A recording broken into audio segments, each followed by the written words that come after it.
ನಮಸ್ಕಾರ ಸಾಹೇಬರಿಗೆ.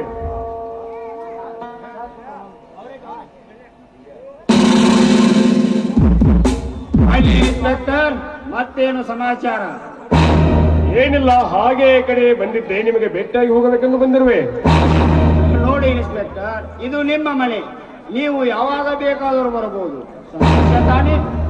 ಆಯ್ತು.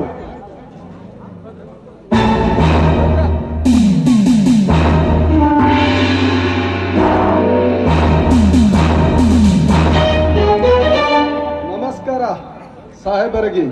ನಮಸ್ಕಾರ ವೀರಭದ್ರ, ನನ್ನಿಂದ ಏನಾಗಬೇಕಾಗಿತ್ತು? ನೋಡಿ ಸಾಹೇಬ್ರೆ, ರೈತ ಸಂಘದ ಮುಖಂಡನಾದ ನಾನು ಒಂದು ವಾರದ ಹಿಂದೆ ನಿಮಗೆ ರೈತರ ಬೇಡಿಕೆಗಳನ್ನು ಇಟ್ಟಿದ್ದೆ. ಅದಕ್ಕೆ ನಿಮ್ಮ ಉತ್ತರ ಏನೂ ಬರಲಿಲ್ಲ. ಹೇಳಿ ಸಾಹೇಬ್ರೆ, ನಮ್ಮ ರೈತ ಸಂಘಕ್ಕೆ ನಿಮ್ಮ ಉತ್ತರ ಏನು? ರೈತ ಸಂಘ, ರೈತ ಸಂಘ, ರೈತ ಸಂಘ. ಆ ರೈತ ಸಂಘ ನಿನಗೇನು ಕೊಟ್ಟಿತು ಮಗನು? ಮಿಸ್ಟರ್ ಧನರಾಜ್, ರೈತ ಸಂಘ ನನಗೇನು ಕೊಟ್ಟಿದೆ ಅನ್ನುವಕ್ಕಿಂತ ಮೊದಲು ಇಡೀ ಜಾತಿಗಳು ಸಾರಿ ಸಾರಿ ಹೇಳುತ್ತದೆ. ಎಲ್ಲಿ ಕುಳಿತಿರುವ ಜನರನ್ನು ಕೇಳು, ಸಾರಿ ಸಾರಿ ಹೇಳುತ್ತಾರೆ.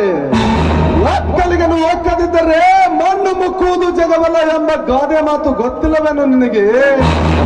ರೈತರು ಬಿತ್ತಿ ಬೆಳೆಯದಿದ್ದರೆ ನೀವೆಲ್ಲ ಮಣ್ಣು ತಿನ್ನಬೇಕಾಗುತ್ತದೆ. ಮಣ್ಣು ಆ ದರಿದ್ರ ಬದುಕು ನಮಗೆ ಬೇಕು. ದೊಡ್ಡ ಕೊಟ್ಟು ಆಳು ಇಟ್ಟುಕೊಂಡಿರುವುದು ಮೋಸ ಮಾಡಲಿಕ್ಕೆ. ಮಿಸ್ಟರ್ ಧನರಾಜ್, ಬೆವರು ಎಂದರೆ ಮೂಗು ಮುಚ್ಚಿಕೊಳ್ಳುವ ಜನ ನೀವು. ಎಲ್ಲದಕ್ಕೂ ಆಳುಗಳೇ ಬೇಕು. ಆಳುಗಳಿಲ್ಲದೆ ನಿಮ್ಮ ಕೈಕಾಲುಗಳೇ ಅಲ್ಲಾಡುವುದಿಲ್ಲ. ನಿಯತ್ತಾಗಿ ಒಬ್ಬರೇ ಬದುಕಿ ತೋರಿಸಿ ನೋಡೋಣ. ಲೇ ಭದ್ರ್ಯ, ಅವ್ರ ಮನೆಗೆ ಬಂದು ಏನೆಂಬುದು ಮಾತನಾಡುವುದು ತಿಳಿಯುವುದಿಲ್ಲ ನಿನಗೆ ನಾನು ಬಂದು ಎಷ್ಟು ವರ್ಷವಾಯಿತು? ನೀನು ನಿನ್ನ ಚಾಲವನ್ನು ಇನ್ನೂ ಬಿಟ್ಟಲ್ಲ. ಯಾಕೆ ನಿನ್ನನ್ನು ಒತ್ತಿ ಹಾಕೊಂಡಾಗಿ ಈ ಲಾಠಿ ಚಾರ್ಜ್ ಮಾಡಲೇ ನೇಮಗಳ ನಿನಗ? ಲೇ ಇನ್ಸ್ಪೆಕ್ಟರ್, ಮತ್ತೆ ಕೂಗದಿರು ಬಡವ ಎಂದು. ಇನ್ಸ್ಪೆಕ್ಟರ್, ರೊಚ್ಚ ತಿಂದವರ ಇಚ್ಛೆಯಂತೆ ಮಗಳವೇ ಆ ಮಗನೇ.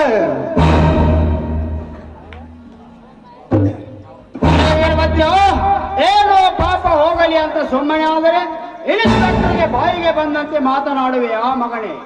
ಇನ್ಸ್ಪೆಕ್ಟರ್, ಹಾರಿಸು ಈ ಮಗನಿಗೆ ಗೊಂಡು, ಅದರಲ್ಲಿ ಇವನ ಕೊಪ್ಪಿದ ಕೋಣದ ಘಟ ಎಂದು.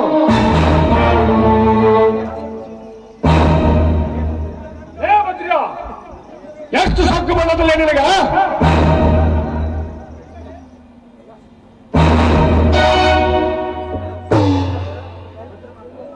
ತಡ್ರಿ ಇನ್ಸ್ಪೆಕ್ಟರ್ ಸಾಹೇಬ್ರ, ಬರ್ರಿ ಹೇಳ್ತಾನ ಸ್ವಲ್ಪ ನಿಮ್ಗ. ಇನ್ಸ್ಪೆಕ್ಟರ್, ನೀನು ಮಾಡ್ರು ವಿಚಾರ ಮಾಡ್ಬೇಕ್ರಿ. ಒಂದ್ ಸ್ವಲ್ಪ ತಲೆ ಓಡಿಸ್ಬೇಟ. ಏ ಮುರಾರಿ, ಏಕೆ ಇನ್ಸ್ಪೆಕ್ಟರ್ ತಡೀತೀರಿ? ಹೋರಾಟಲಿ ನನಗೆ ಎದುರಾದವರು ಯಾರು ಉಳಿಯಬಾರದು. ನನಗೆ ಎದುರಾದವರ ಗತಿ ಏನಾಗುತ್ತದೆ ಎಂಬುದು ಈ ಮುಂದಿರುವ ಜನಕ್ಕೆ ತಿಳಿಯಲಿ. ಇನ್ಸ್ಪೆಕ್ಟರ್, ಹಾರಿಸು ಈ ಮಗನಿಗೆ ಗೊಂಡು. ಇನ್ಸ್ಪೆಕ್ಟರ್, ಗೊಂಡು ಹಾರಿಸುವ ಧೈರ್ಯ ನಿನಗೆಲ್ಲಿಂದ ಬರಬೇಕು? ನೀನು ಗುಂಡು ಹಾರಿಸಿದರೆ ಅದಕ್ಕೆ ಸ್ಟೇಷನ್ನಲ್ಲಿ ಉತ್ತರ ಹೇಳಬೇಕಾಗುತ್ತದೆ. ಇದು ಸಿಡಿದದ್ದ ರೈತನ ಕೊಂಡರೆ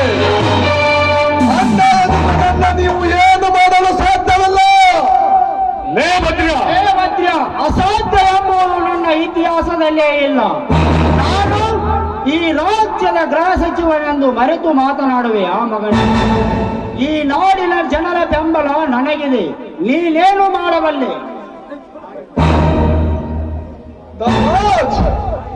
ಆಡಿ ಮಾಡಿ ತೋರಿಸುವವನು ಅಧಮ, ಆಡದೆ ಮಾಡಿ ತೋರಿಸುವವನು ರೂಢಿ ಒಳಗುತ್ತಮ. ಏನು MLA ಆಗಿ ಹೇಗೆ ಆರಿಸಿ ಬಂದಿರುವೆ ಎನ್ನುವುದು ನನಗೆ ಚೆನ್ನಾಗಿ ಗೊತ್ತು. ಮಿಸ್ಟರ್ ಧನರಾಜ್, ರೌಡಿಗಳನ್ನು ಬಿಟ್ಟು ಹೆಣ್ಣು ಹೆಂಡಗಳನ್ನು ಹಚ್ಚಿ ಹಾರಿಸಿ ಬಂದಿರುವೆ ಅನ್ನೋದು ಚೆನ್ನಾಗಿ ಗೊತ್ತು. ಧನ್ರಾಜ್, ತಿನ್ನಾಕ ಕಂಡ ಕೊಟ್ಟೇರಿ, ಕುಡಿಯಾಕ ಹೆಂಡ ಕೊಟ್ಟೇರಿ. ಪ್ರಸಂಗ ಬಿದ್ದಲ್ಲೇ ಮಗ್ಲಾಗ ಮಲಗಾಕ ಹೆಣ್ಣು ಕೊಟ್ಟೇರಿ. ಅಷ್ಟೇ ಅಲ್ಲ, ಒಂದಲ್ಲ ಎರಡಲ್ಲ, ಐದು ಗುಮ್ಮಕ್ಕ ನಿತ್ಯರಿ, ಗುಮ್ಮಿಸಿಕೊಳ್ಳಾಕ ಬೇಕ. ತಿರುಗಿದೆ ಜನ ನಿಮ್ಮನ್ನ ಗುಮ್ಮಾಕ ನಿತ್ರ ನೀವು ರಾಜಕೀಯ ಮಾಡೋದು ವಜ್ಜಾಗುತ್ತೆ. ಬಡು ಎಚ್ಚರ. ನೋಡಿ ಭದ್ರ, ನಿನ್ನ ಮೇಲೆ ನಮ್ಮದೇನು ಸಿಟ್ಟವಿಲ್ಲ. ನೀನು ಹೇಳಿದ ಹಾಗೆ ಮಾಡಲು ಯಾರಿಂದಲೂ ಸಾಧ್ಯವಿಲ್ಲ. ಅಷ್ಟೇ ಏಕೆ, ಈ ನಮ್ಮ ಭಾರತ ದೇಶಕ್ಕೆ ಸ್ವತಂತ್ರ ತಂದುಕೊಟ್ಟ ಆ ಮಹಾತ್ಮ ಗಾಂಧಿನೇ ಬಂದು ಚುನಾವಣೆಗೆ ನಿತ್ತರೆ ಇದೇ ಜನ ಅವರಿಗೆ ವೋಟ್ ಹಾಕುವುದಿಲ್ಲ, ಠೇವಣಿ ಕಳೆದುಕೊಳ್ಳಬೇಕಾಗುತ್ತದೆ. ಅದು ಈ ಸಮಾಜದ ಜನಕ್ಕೂ ಗೊತ್ತು. ಏಕೆ ರೈತ ಸಂಘ ಹೋರಾಟ ಎಂದು ಹೋಗುವೆ, ಅದನ್ನು ಬಿಟ್ಟು ಬಿಡು. ನಿನಗೆ ಎಷ್ಟು ಹಣ ಬೇಕು ಕೇಳು. 10 ಲಕ್ಷ, 20 ಲಕ್ಷ, 50 ಲಕ್ಷ, ಎಷ್ಟು ಬೇಕು ಕೇಳು. ನಾನು 1 ಕೋಟಿವರೆಗೆ ಕೊಡಲು ಸಿದ್ಧನಿದ್ದೇನೆ. ಎಂತ ಅವಕಾಶ ಮರಳಿ ಸಿಗುವುದಿಲ್ಲ, ಯೋಚನೆ ಮಾಡು. ಮುರಾರಿ, ಮುರಾರಿ, ಓರಿ ಅಪ್ಪ, ಹೇಳ್ರಿ ದುನಿಯಾರ. ಇದೀಗ ತಂದಿರುವ ಹಣದ ಸೊಟಿಗೆಸನ್ನು ತೆಗೆದುಕೊಂಡು ಬಾ. ಆಯ್ತ್ರಪ್ಪ, ತರ್ತೇನೆ. ಮಿಸ್ಟರ್ ರಾಜ್, ನೀವು ಹೇಳುವ ತರ ಒಬ್ಬ ರೈತ ಸಂಘದ ಮಹಾನ್ ಹೋರಾಟಗಾರನೇನಾದರೂ ಲಂಚ ಪಡೆದಿದ್ದರೆ ಅವರು ಕೋಟ್ಯಾಧೀಶ್ವರರಾಗಿ ಕಾರನ್ನು ಹತ್ತಿ ಬಾಳಬಹುದಾಗಿತ್ತು. ಅವರಾರು ಗೊತ್ತಾ? ಬಾಗಲಕೋಟೆ ಜಿಲ್ಲೆಯ ಮುಧೋಳ್ ತಾಲೂಕಿನ ಮಹಾನ್ ಕವಿ ರನ್ನ, ಸಿರಾರ್ ಗ್ರಾಮದ ಸಿಡಿದದ್ದ ರೈತ ಹುಲಿ ರಮೇಶ್ ಗಡದಣ್ಣವರ್. ಅವರೊಬ್ಬರು ರೈತ ಸಂಘದ ದಿಟ್ಟ ಹೋರಾಟಗಾರ ಎಂದು ನಾನು ಹೆಮ್ಮೆಯಿಂದ ಹೇಳುತ್ತೇನೆ. ನೀವು ಹೇಳುವ ರೀತಿಯಲ್ಲಿ ಅವರೊಬ್ಬರು ಲಂಚ ಪಡೆದಿದ್ದರೆ ಪ್ರತಿ ಹಳ್ಳಿಗಳಲ್ಲಿಯೂ ಅವರನ್ನು ರೈತರು ಗೌರವಿಸುತ್ತಿರಲಿಲ್ಲ. ಅಷ್ಟೇ ಅಲ್ಲದೆ ಪ್ರತಿ ಹಳ್ಳಿಗಳಲ್ಲಿಯೂ 10 ಅಡಿಯ ಕಟೌಟ್ಗಳು ನಿಲ್ಲುತ್ತಿರಲಿಲ್ಲ. ಮಿಸ್ಟರ್ ಧನ್ರಾಜ್, ನೀವು ಹೇಳುತ್ತಿರುವ ಹಾಗೆ ನಡೆದುಕೊಂಡರೆ ರೈತ ಸಂಘಗಳಿಗೆ ಬೆಲೆನೇ ಇರುತ್ತಿರಲಿಲ್ಲ.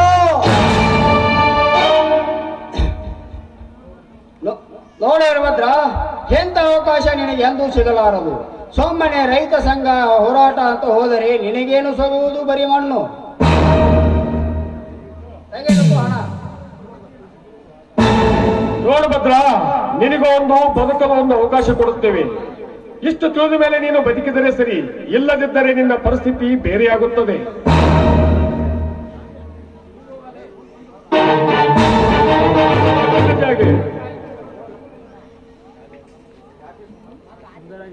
ನೋಡು ಭದ್ರ, ಯಾಕೆ ನೀನು ಸುಮ್ಮನಾದೆ? ಇದು ನನ್ನ ಜಾಗ. ನಿನಗೆ 1 ಸಾರಿ ವಾರ್ನಿಂಗ್ ಕೊಡ್ತೀನಿ, ನೋಡು. ನೋಡಿರ್ಬೋದ್ರ, ಯಾಕೆ ಸುಮ್ಮನ ಬಡದಾಡಿ ಸಾಯ್ತು ತಮ್ಮ. ಸುಮ್ಮನ ನೀ ಶಾಂತ ಆಗಪ್ಪ. ಕಾಲ್ ಮುಗದ ಕಾಲು ಮುಗ ಹಚ್ಕೊಳ್ಳೋದು ಕಲ್ಕೋಬೇಕು ಯಾವಾಗೂ. ನೀ ಶಾಂತ ಆಗಪ್ಪ, ಒಂದ್ ಸ್ವಲ್ಪ ಶಾಂತ ಆಗ. ಮುರಾರಿ, ಏಕೆ ಅವಳಿಗೆ ಹೆದರಿ ಮಾತನಾಡುವೆ? ನನ್ನ ಹಣ ಬಲ ಗೆಲ್ಲುತ್ತದೆ, ಅವನ ಜನ ಬಲ ಗೆಲ್ಲುತ್ತದೆ. ಇದು ನನ್ನ ಚಾಲೆಂಜ್. ಬ್ರಿಟಿಷರಿಗೆ ಅಂಜದ ಕೆಚ್ಚದೆಯ ವೀರ, ಹಾಲು ಮತದ ಹುಲಿ, ಕ್ರಾಂತಿವೀರ ಸಂಗೊಳ್ಳಿಯ ರಾಯಣ್ಣ ಹುಟ್ಟಿದ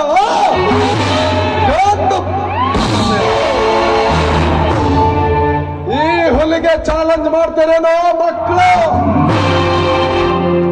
ಈ ನಿಮ್ಮ ಒಂದೊಂದು ಪ್ರಶ್ನೆಗೆ ತಕ್ಕ ಉತ್ತರವನ್ನು ನಾನು ನೀಡದಿದ್ದರೆ ಈ ಕನ್ನಡ ತಾಯಿ ಭುವನೇಶ್ವರಿ ಮಗನೇ ಅಲ್ಲ.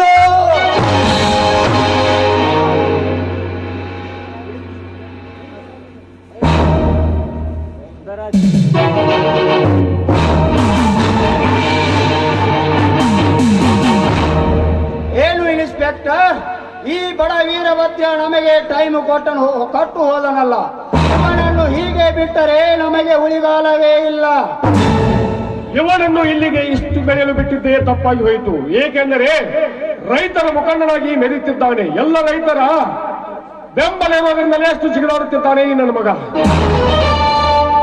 ಮುಂದೆ ಏನು ಮಾಡುವುದು ಇನ್ಸ್ಪೆಕ್ಟರ್? ಮುಂದೆ ಏನು ಮಾಡುವುದು? ಅವನನ್ನು ಉಪಾಯದಿಂದಲೇ ಹೊಡೆಯಬೇಕು. ಅಂದಾಗ ನಮ್ಮ ಕಾರ್ಯ ಸಿದ್ಧಿಯಾಗುವುದು ಸಾಹೇಬ್ರೆ. ನಮಸ್ಕಾರ ಇನ್ಸ್ಪೆಕ್ಟರ್. ಏನು ಚಿಂತೆ ಮಾಡುತ್ತದೆ ಅಂತ ಕಾಣುತ್ತಿದೆಯಲ್ಲ?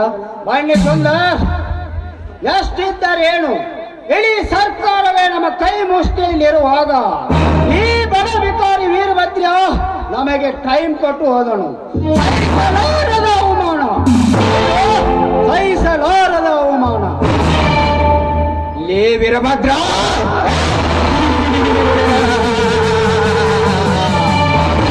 ಸರ್ ನನಗೂ ಒಂದೇ ಒಂದು ಗಂಟೆ ಟೈಮ್ ಕೊಡಿ.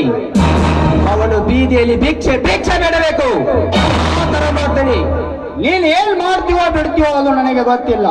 ಆ ಬಡ ವಿಕಾರಿ ವೀರಭದ್ರ ಎಂದೂ ನಮಗೆ ಎದುರಾಗಿ ನಿಲ್ಲಬಾರದು.